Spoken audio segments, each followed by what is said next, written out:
台湾现存的第一支的纪录片是1930年来记录的影片，用古董的放映机，甲90年前台中公园甲雾峰林界场景完整来播送。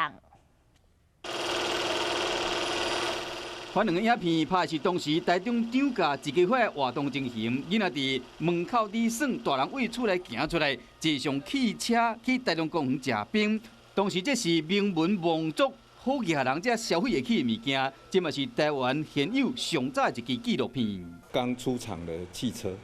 它车牌还是台中州第13号，然后又能够看到90年前的这个景的时候，就让我觉得说，哇，那穿越时空可以回去想象那个时代。 纪录片虽然无声，也过真清楚翕到台中公园甲雾峰林家等等的场景。影片是1930年用9米尼盘的规格拍的，比后来8米尼的影片搁早2年，唔但规格特殊，搁保存了真完整、真难定。那时候台中真的是荒野一片的，都没有建筑物啊。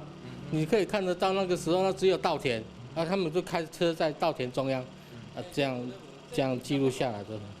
台中是台湾南来北往的中心，因为嘛是影像发展的重镇。而即马90年的纪录片出土，见证历史的脉络。更加难得的是，透过珍藏的古董放映机和台湾现有上届早的纪录片，完整的表现出来。